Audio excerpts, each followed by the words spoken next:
Life here is routinely visited by cataclysm, killer typhoons that strike several times a year, bandit insurgencies that never end, somnolent mountains that one day decide to wake up. The Philippines isn't like China or Brazil, whose mass might absorb the trauma. This is a nation of scattered rocks in the sea.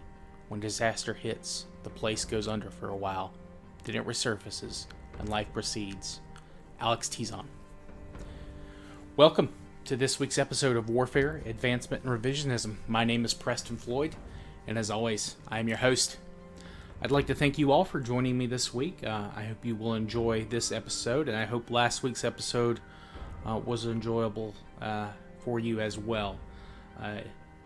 I may have a number of listeners just starting this week. I had a huge number of downloads for this past couple of days. Been stunned. Already over 100 in, well, almost over 150 in June already. So I'm very shocked, but I do thank everyone for listening and sharing and subscribing and all that good stuff. So this week we are going to leave Southeast Asia behind after discussing the Philippines. Then we will move north to We will move north to East Asia. We will, though, stay close to the sea and talk about human development of groups in what is now Taiwan, Hainan, Guangdong, Guangxi, and Fujian. I can't guarantee we'll get to all those places this week. I'm thinking we'll probably just cover the Philippines and Taiwan. But that is what you can look forward to next week. And we maybe do a little bit more than that, but we will have to see how long that takes both this week and next week. For now, though, I want to start with the Philippines and then shift to Taiwan. And now, I did have a little bit of feedback because last week I made it sound like Southeast Asia is done. Technically speaking, I think the UN considers the Philippines as part of Southeast Asia in general. It's usually grouped there for a lot of things. But in studying stuff for this season's episode and for the next little bit of episodes, the Philippines kind of stands alone in certain situations and in certain cases. And I think it could be argued that it at times has fallen more in the East Asian sphere than rather the Southeast Asian sphere. So it's kind of a very unique situation. And I kind of wanted to give it its own, spotlight, or at least most of a spotlight for an episode. So let's just go ahead and get into the meat of this episode. And I hope while talking about this, you might understand why my thoughts become... You might understand why I think the way I do about this. Hopefully it'll illuminate what I'm thinking. Now, the Philippines, or at least the modern country of the Philippines, contains over 7,000 islands of varying size. The two largest being Mindanao in the south and Luzon in the north. Now, I'm not going to dive too much into etymology too much now. But Luzon's name came from a Tagalog word, lusong, which was just a large stone vat that rice was placed in to be deshelled. Mindanao comes from a Spanish corruption of Maguindanao, perhaps a better pronunciation for it.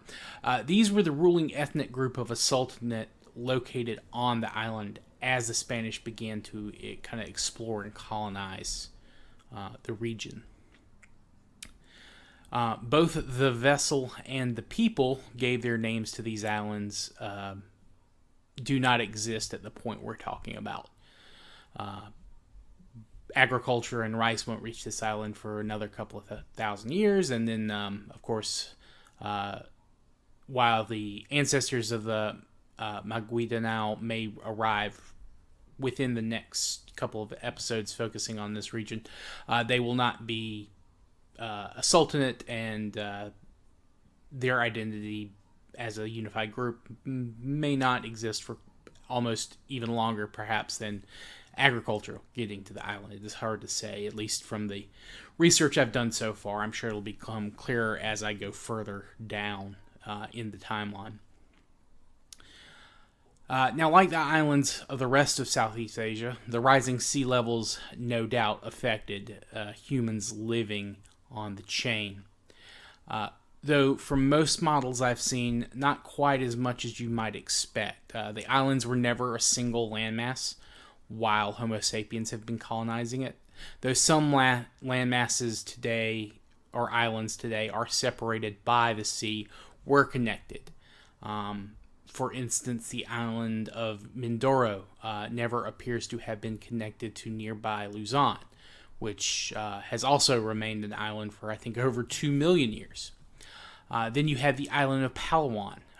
It was never directly connected to the other major islands in the Philippines chain, though it probably did have a land bridge to Borneo for a brief period, either right before Homo sapiens started colonizing it or during that period. And of course, the less vast sea made travel to the island easier. And there may have been land routes connecting islands south of Luzon to Mindanao, though how easy these routes were to traverse, I don't think we can say. It's a very mountainous group of islands. Now, Palawan is the island in the Philippines that has the oldest evidence of Homo sapien habitation. Now, Homo erectus also made it to this region, but that was much, much earlier. And there's also the mystery of another hominid known as Homo luzonensis, which, as you can tell from the name, it means man of Luzon or man from Luzon. The first fossils of this species were thought to have been Homo sapien because all they found were finger or foot and teeth bones, and they were almost identical to modern humans. But eventually more remains had been found, and they showed that they were a distinct species. Their exact lineage is debated, but the most commonly accepted theory is that they were primarily descended from Homo erectus, who had become isolated during one of the periods where the island was more isolated due to rising sea levels. Though, of course, it should go without saying that most experts doubt it is, something that is quite as easily explained as all that. It's probably a lot more complicated. Because similar to Homo florensis on the island of Flores in modern Indonesia, this species appears to have developed insular dwarfism, with the adults measuring only around 4 feet tall, which is, I think, about 122 centimeters. However, that species arose, they appear to have died out before Homo sapiens arrived in the region. And that's true both for Homo luzonensis and Homo floresiensis. Though, again, I guess that can't be said for certain because it may have happened, slightly later. Again, with the tropical environments we're dealing with, some of this stuff is hard to determine 100%, and because of the environment, artifacts can be a lot harder to find, as well as organic material. So just keep that in mind. And DNA testing has been attempted on these bones, but no viable samples have been found in any, or either luzonensis or florensis skeletons. But I'm getting off topic. Excuse me. Palawan. The origin of Palawan's name isn't exactly clear, and really the only location I found where the subject was explicitly mentioned was on the general information page for the provincial government of Palawan's website.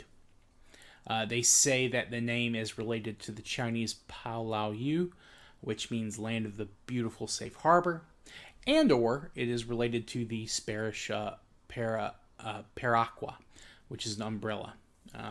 The website claims that on a map, the island looks like a closed umbrella. Now, there is a third option that I found, and I'm surprised it wasn't mentioned at all as a possibility. On Singapore's Infopedia, which is a website run by the government of Singapore. It's not just a wiki clone. It is actually maintained by the Singaporeese government. They have an article from a professor, Kor Kok Kang, and it says that the name comes from the Malay word Pahlawan, which can mean hero or war leader. Now, Singapore has a few small islands next to their primary city or major island that use this in their name. These islands may have been home to pirates or very renowned sailors at one point. And why this connection wasn't made by the Philippine government, I can't say. I'm not aware of any animus between the Philippine government and Malaysia or Singapore. Maybe the island has no history of a warrior or pirate tradition, so it was kind of discounted out of hand. Hey, no pirates were here. That wouldn't be a reason for that to have its name. I don't know.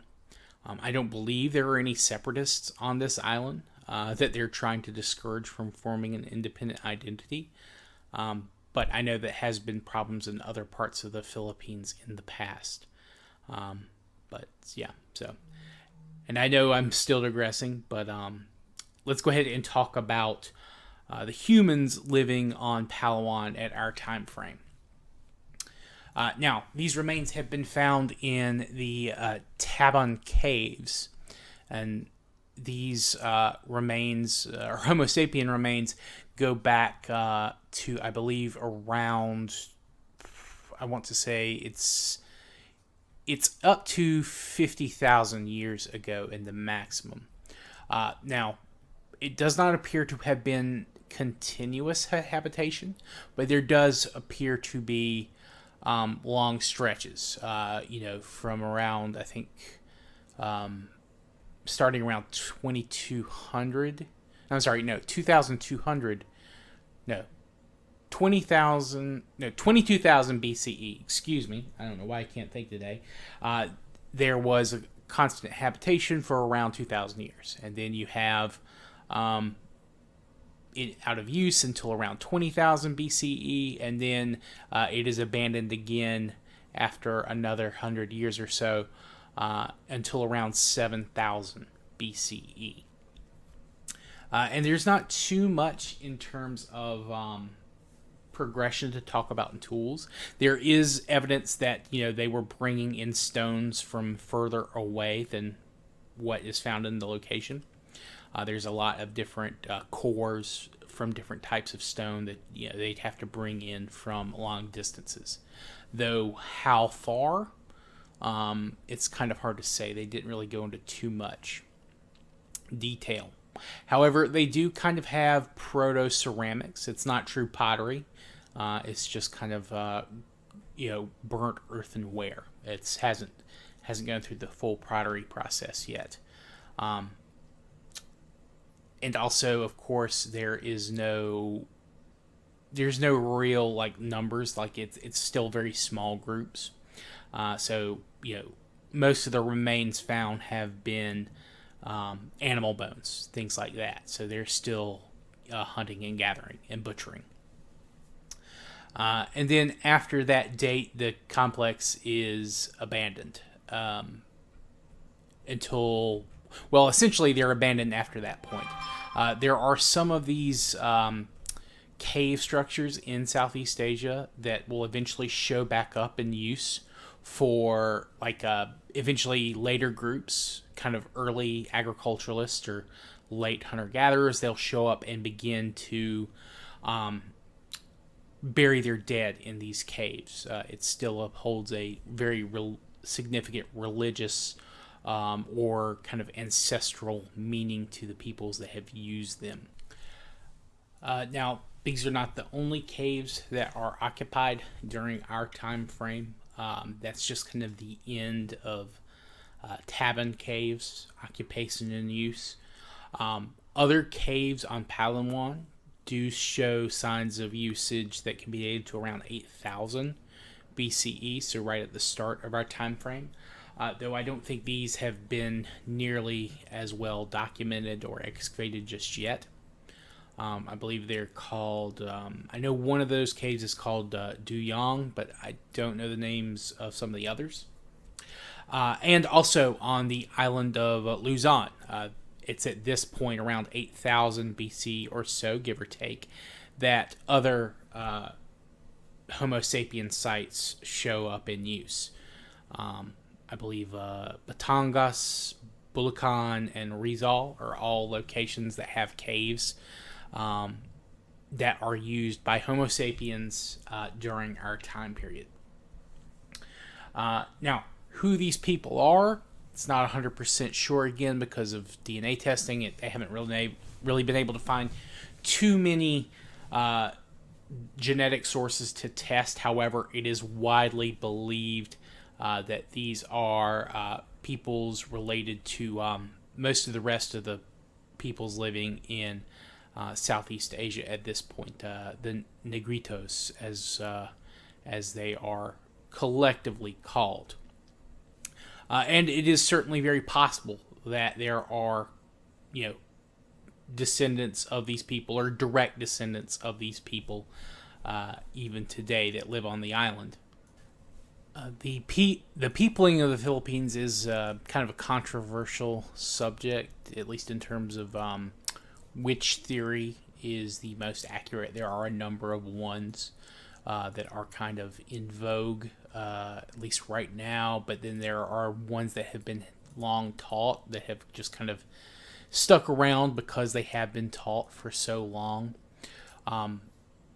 There have been attempts, to, of course, do DNA testing for people living in the islands, and that is bearing fruit. They are discovering more and more, about, how the islands were populated. However, there is no one large, 100% accepted model. I think it's safe to assume, at least from what I've read, that there are a number of Negrito-related groups that got to the islands first, and they are inhabiting the islands even as other outside groups begin to move in different amounts or for different reasons at different time periods. We'll of course dive into all of that a lot later, but for now, I think it's safe to say that there are still these ancient descendants. Descendants of these ancient peoples that still inhabit the islands to this day. Though I think because of the nature of the migrations of people coming in, they're probably much less numerous than these people that will start coming in the next couple of, groups of migrations into the region. And we'll go into why that happens a little bit later. This is kind of tied into the whole agricultural societies and all that.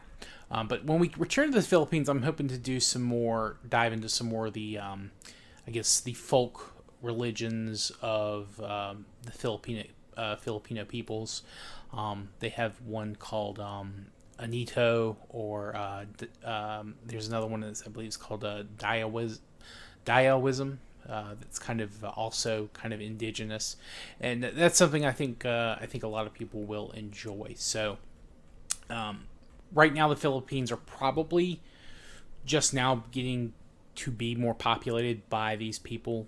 It was probably a little while before the groups grew enough on Palawan to kind of necessitate migration off of the island, which is why you don't see Homo sapiens on Luzon or the other big Philippine islands until right around the start of our current episode.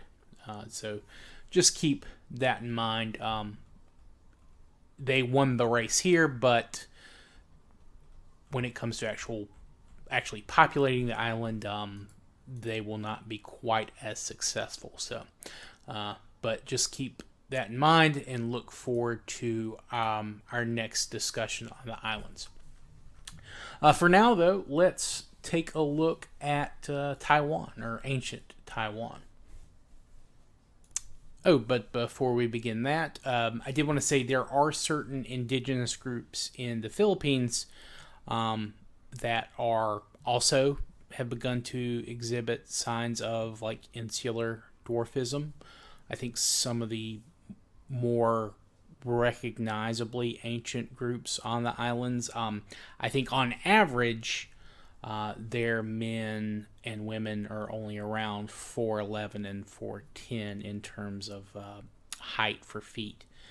So they are certainly smaller than the Homo luzonensis, but they, due to a period of isolation, probably did begin that process of adapting, that kind of insular dwarfism.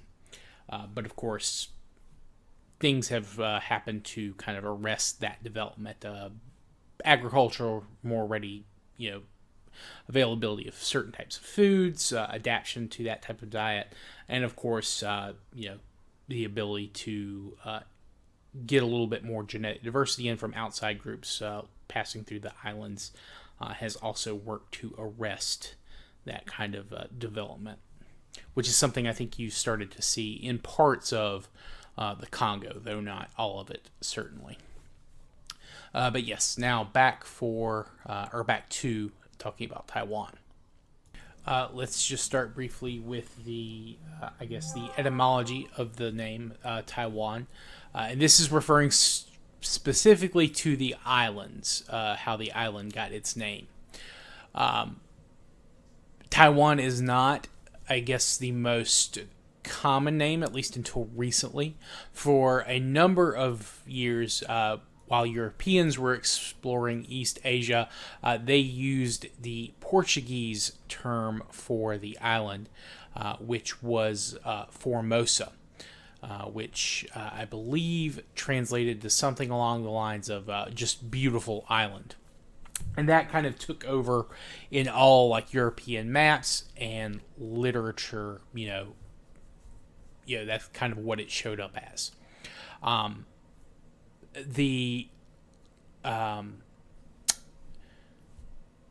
Another version of the name as we know it now, Taiwan, could have come from a couple of different things.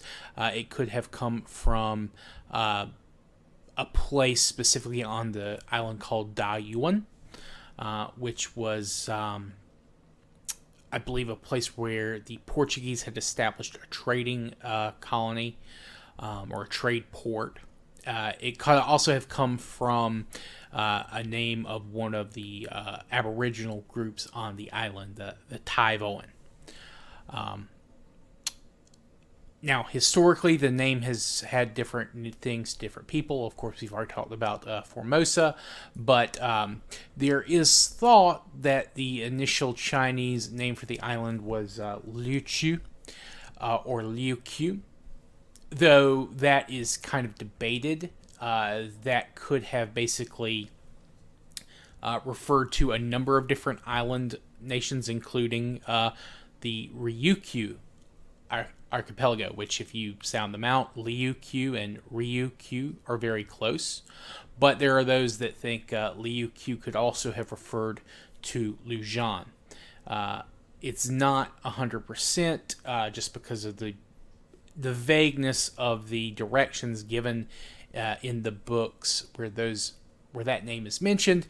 Could just mean any island nation to the kind of south and east of China's like main population centers. So it's kind of hard to say. I believe right now in modern Chinese, the characters they use to transliterate the name are they mean Tower Bay.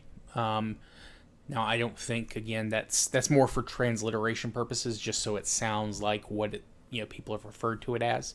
But that name has been in use by the Chinese governments for a number of years. I think since at least the 1700s, if not earlier. But that's after like firm establishment of relations and knowledge of the island. It's not something that only traders would make occasional journeys to, the way those earlier works. would have described Liu Chu or Ryukyu or whatever. Now, Taiwan had been connected to the mainland by a land bridge for most of the last couple of episodes that we've been in this region. And I still think that is the case. I think it kind of starts to fill in right around the start of our current time frame, 8000 BC, BCE. But by the end of the time frame, it has fully become an island, though I do not think that impacted life there too badly. It seems like the people inhabiting this region are pretty good sailors even at this point. They are the ones who are thought to have first inhabited the Ryukyu Islands, and I think that happened at least around 30,000 years ago. So they have a habit of being comfortable on the sea even at this point. Now, these people are probably experimenting with agriculture, much the same way the people on the mainland are doing. And they are also, again, probably involved in trade with those people, and possibly even the people living in the Philippines. I can't say that for sure. I haven't seen that explicitly stated, but I feel like if they could make sea journeys to the Ryukyus, they could easily make sea journeys to parts of the Philippines or even peninsular Southeast Asia. Now, again, these peoples living there are, they're still have descendants living on the islands today. They are known, I believe, they're referred to as the Aboriginal people of Taiwan or the indigenous Taiwanese, what have you. And as one might expect, they do have certain problems facing them as a group. Or maybe I should say that these groups have several problems that they all share in common, because, again, they are separate tribal groups. And how closely related they are is, again, something that is kind of up for debate. They all have their own kind of languages, but that stuff we'll get to shortly. But yes, the people, the Aboriginals inhabiting Taiwan, how many there are is a matter, again, of debate. I think the last I saw there was maybe 600,000. And those are just the ones who have had recognition by the Taiwanese government. There are a few different groups who did kind of culturally adopt certain Chinese characteristics in terms of things like language and I guess dress and naming conventions, that kind of thing. So there is a sizable portion of Aboriginal people who have who had kind of adopted Chinese customs and traditions within the last couple of hundred years, and now there's a kind of a resurgence for certain descendants of those groups to kind of be able to claim their heritage. And I think if you include them, you're looking at about somewhere between 800 to 900,000 total. Which isn't, a huge part of the population of the island. I think it would only be around 3% or so. I think that's what they said. But it is something to just keep in fact that they're, descendants of the original inhabitants of the island are still there. But they also, the original inhabitants of this island, have descendants who kind of spread out from there. And they were kind of instrumental in helping populate parts of Southeast Asia that the Negrito groups had not been able to reach. And they would kind of, in many places, come into contact with, and I'm sure conflict, but there was also a fair amount of just, non-violent intermarriage, intermingling, and just influencing each other's traditions. These people will eventually become known as kind of the Austronesians, which there are several different areas that they will eventually come to colonize at different times, and of course that's all stuff we'll dive into later. But that is something that will begin to happen probably towards the end of our next group of episodes for this region. But just because they are moving to Southeast Asia, that does not mean that that's the only place that they are interacting with. They are still probably interacting with their cousins in the south of China, or what is now China. People in places like Guangdong, Guangxi, Fujian. And we'll talk about those people, I think, next time. So they're cousins to those people. And eventually, those people in the south of what is now mainland China, or southern East Asia, will begin to descend further inland in Southeast Asia, while the people here on Taiwan and the other surrounding small islands will begin to migrate along sea and coastal routes. And in some cases, they will meet descendants of their cousins on the mainland, and vice versa. And that's going to be a very big part of our next kind of talking points for Southeast Asia as a whole. And if you're wondering how we know that these Austronesian people came probably from Taiwan, there were remains found on a small island that's part of the Taiwanese kind of chain. I think it's called Liang Island, where they found a human male from around 6000 BCE. And they did some DNA testing, and he had a lot of similarities with a lot of people in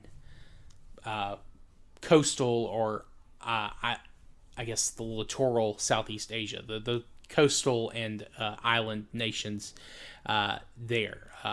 He was an ancestor, or he shared the haplogroup, which is the male kind of descent marker that you can trace with a large portion of Southeast Asia. So he was, if not a direct ancestor, he was a cousin to several other males who were predecessors for the modern populations living in the region. So those are the Austronesian-speaking peoples. They're probably speaking like the proto-form of that language. Eventually, on Taiwan, that will divide into a number of different subfamilies known as the Formosan language, which I think right now there's something like, I want to say there's around 30 languages that are indigenous Taiwanese languages. And those are the ones that are still spoken actively. There are a few more that are endangered, and I think at least 10 or 15 that have gone extinct. I'd have to double check my numbers. I didn't write that down in my notes. But just because of the the relatively small region of Taiwan and the vast number of related languages spoken, this is kind of considered one of the highlights to show that this is where the language was born and evolved. This kind of large diversity of a language in a very small region.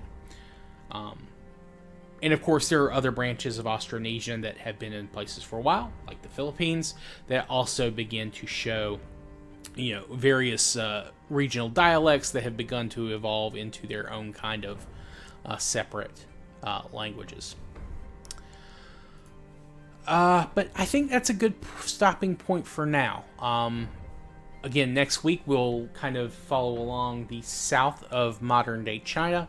We'll talk about the cousins of the Austronesians that are living in southern East Asia.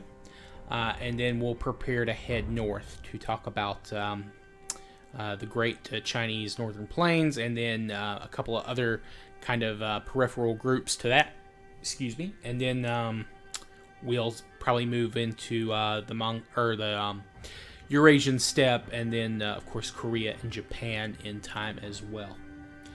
But that's still a couple of episodes away. I hope you've all enjoyed so far, and I hope this episode is a good one. If you have any questions or feedback or constructive criticism, please feel free to reach out to me at waradrevpod@gmail.com. You can also direct message me on Twitter. My DMs are open there. Or, of course, you are able to comment on any of the YouTube videos I have uploaded. I will check those. I usually check it a couple of times a week and all that kind of good stuff. But yeah, I'd like to thank you again for listening, and I hope you have a good rest of your day and rest of your week. Thank you, and goodbye.